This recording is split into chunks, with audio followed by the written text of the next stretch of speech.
Seriously আমি না বুঝতেছি না তুমি এরকম কেন করতেছো। আচ্ছা তুমি আমাকে বলো, বিএসসির জন্য আমার কানাডাতে স্কলারশিপ সহ সব কিছু রেডি ছিল। তুমি বললে এখন গেলে নাকি আমি তোমাকে হারাবো, তোমাকে অন্য কোনো ছেলের সাথে বিয়ে দিয়ে দিবে। ওকে ফাইন, আমি সব কিছু ক্যান্সেল করলাম।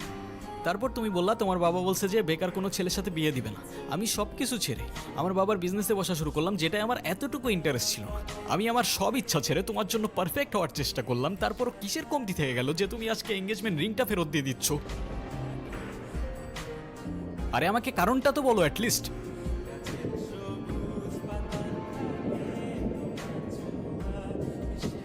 কোনো কারণ নেই। আমার মনে হচ্ছে না আমাদের একসাথে থাকাটা possible. That's it. That's it? Seriously তোমার মনে হচ্ছে না আমাদের একসাথে থাকাটা আর পসিবল? What about me? আমার কি মনে হচ্ছে সেটার কোনো ভ্যালু নাই? আমার সাইডটা কে দেখবে রুহি? দেখো, এত কথা বাড়ানোর কোনো মানে নেই। অযথা সময় নষ্ট করো না। সময় তো তুমি আমার নষ্ট করছো। এরকমটাই করার হইলে আমার লাইফটা কেন নষ্ট করলা? ভেঙে ফেলার হইলে সব আগেই ভেঙে ফেলতা, নাকি হুট করে এখন বেটার কাউকে পেয়ে গেছো? তোমার যা ভাবার তুমি তাই ভাবতে পারো, আমার কোনো প্রবলেম নেই। আরে প্রবলেম তোমার থাকবে কেন? প্রবলেম তো তোমার ক্যারেক্টারে। আর আমার লাখের প্রবলেম যে তোমার মতো একটা মেয়েকে ভালোবাসছি।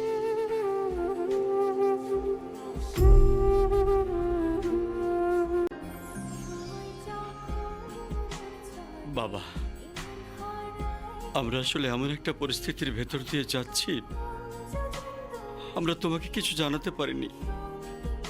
তুমি কিছু মনে করো না। আরে না আঙ্কেল, আপনি এভাবে কেন বলছেন? রুহি আসলে আমাদের কিছু বলতে দেয়নি।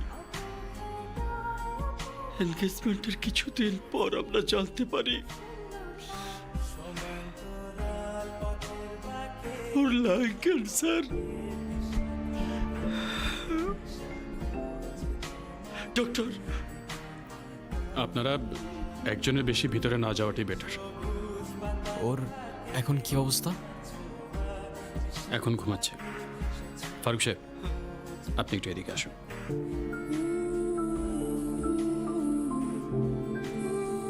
দেখুন, রুহি 4th স্টেজে আছে। রাইট নাও ক্যান্সারটা শরীরে আদার পার্টসও ছড়িয়ে পড়েছে, like brain, bones and other organs. Sorry to say, ওর হাতে আর খুব বেশি একটা সময় নেই। Excuse me.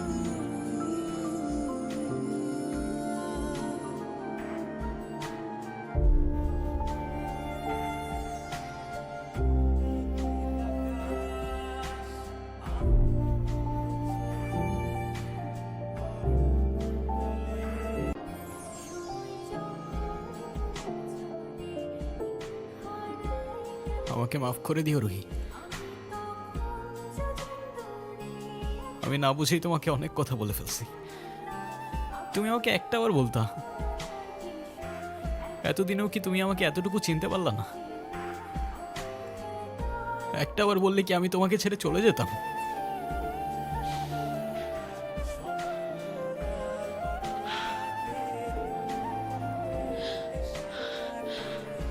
তুমি আমাকে ছেড়ে যাবে না বলি তো আমি তোমাকে বলিনি। কেন তুমি চাও যে আমি তোমায় ছেড়ে চলে যাই? হ্যাঁ,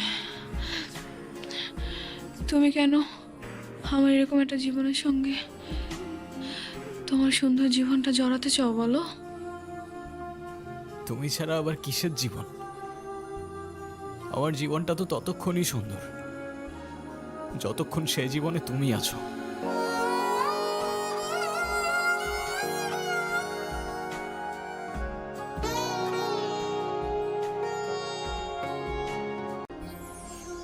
রেহান, সব জেনে শুনে এরকম করার না কোনো মানে হয় না, বুঝলি?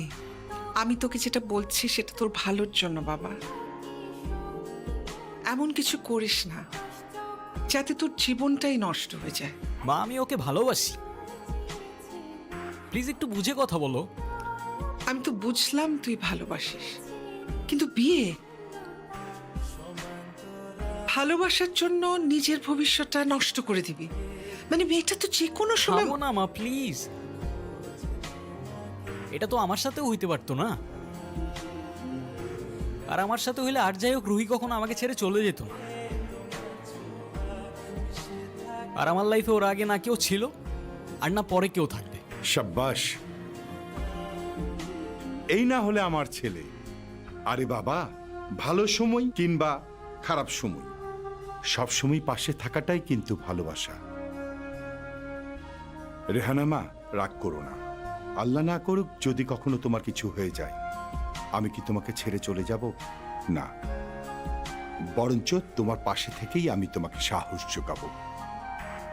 Proud of you. এ যুগে তোর মতো কয়টা ছেলে আছে বল? ছেলে হিসাবে তোকে নিয়ে আমি গর্ব করি।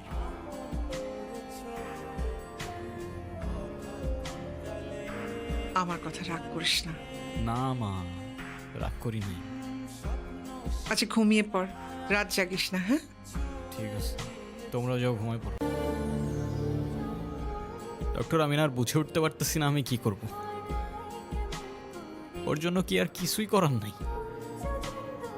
আপনি আপনি আমাকে বলেন, যত টাকাই লাগুক আমি ম্যানেজ করব। দেখুন, আমরা তো কম চেষ্টা করিনি। টাকা দিয়ে সবসময় সব কিছু হয়। তারপরও রোহির জন্য যদি আপনি কিছু করতেই চান, ওকে খোলা হাওয়ায় নিয়ে যেতে পারেন। ওর মনের যদি কোনো ইচ্ছা থাকে সেগুলো পূরণ করতে পারেন। ওর মন যতটা ভালো থাকবে, মনোবল ততটাই স্ট্রং হবে।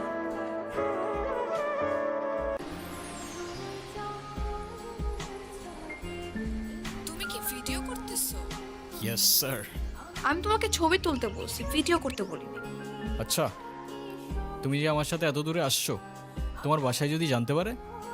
কিভাবে জানবে? কে বলবে? যদি আমি বলে দেই? আই না, একদম না। বাসায় জানলে আমার খবর আছে।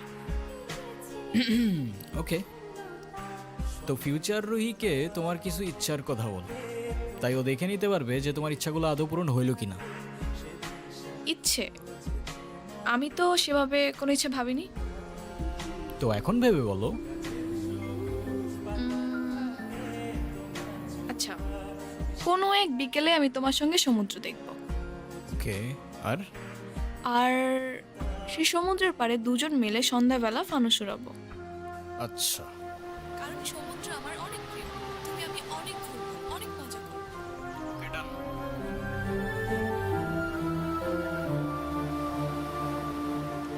এই নাও তোমার বিকেল, আর ওই যে রইল তোমার সমুদ্র।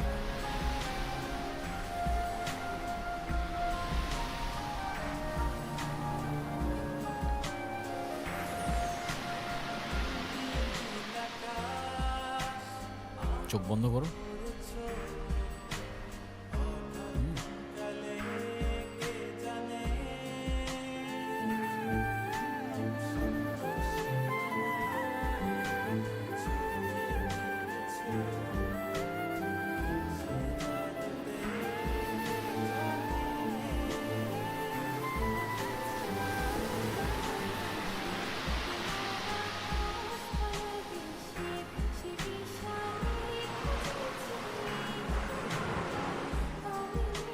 কি?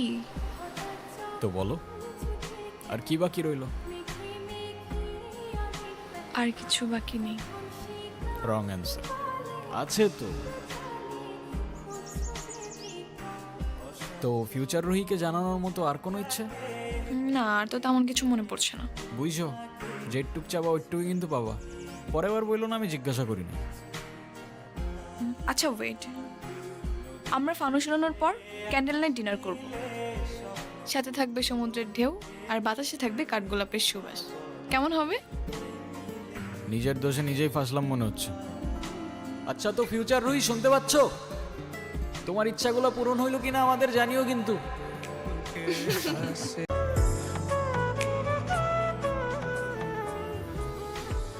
একটাই তো মন আমার, আর কতবার জিতবা? যতবার জিতলে এটা বোঝানো যায় যে আমার জীবনে না তোমার আগে কেউ ছিল আর না পরে কেউ থাকবে।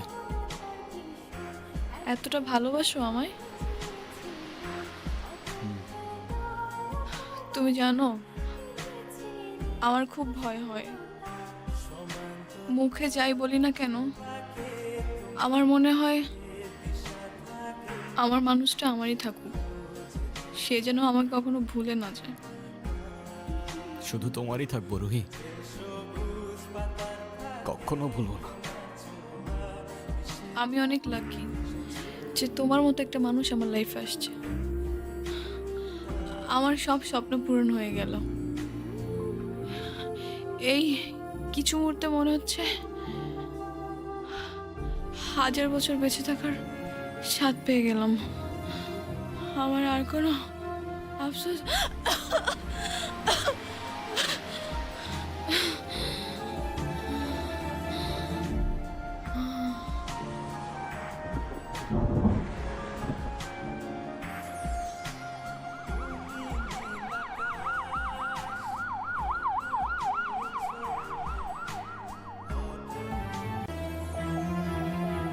ডক্টর, ওর কি অবস্থা এখন? আপনাকে ডাকছে।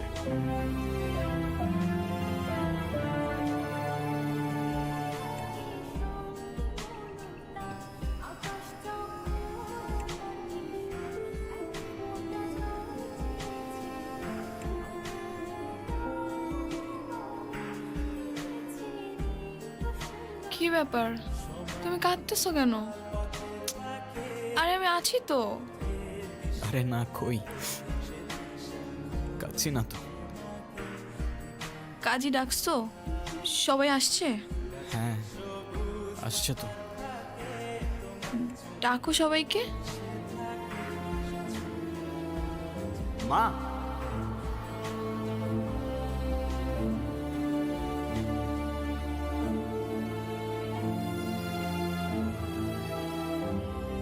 মা, আমার কাছে বসো।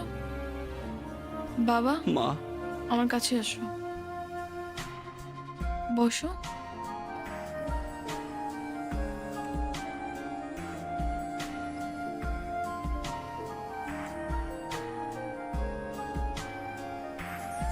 রেডি?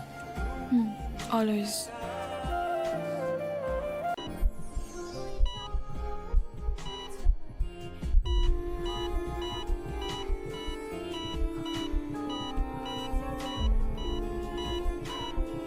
রুহি,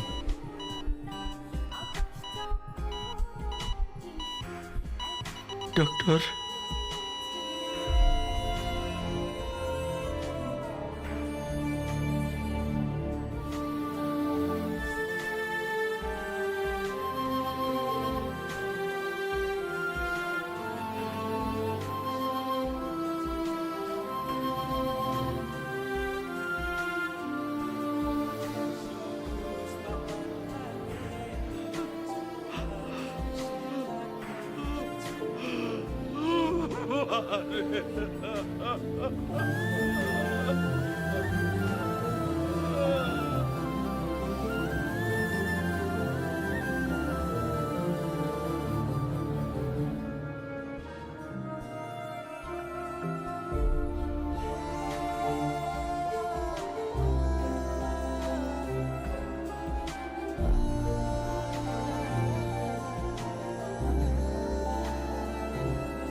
হয়তো তুমি অনেক দূরে, তোমায় আর দেখা যায় না, স্পর্শ করা যায় না, তবে অনুভব করা যায়। অনুভব করা যায় তোমার নিঃশ্বাস, অনুভব করা যায় তোমার চোখের জল। মনে রেখো, আমি আসব মেঘের উপর পঙ্খিরাজে জোরে, কাঠগোলাপের সুবাস নিয়ে 7 সাগর 13 নদীর পরে। সে যেন ভোলে না মরে, সে যেন ভোলে না মরে।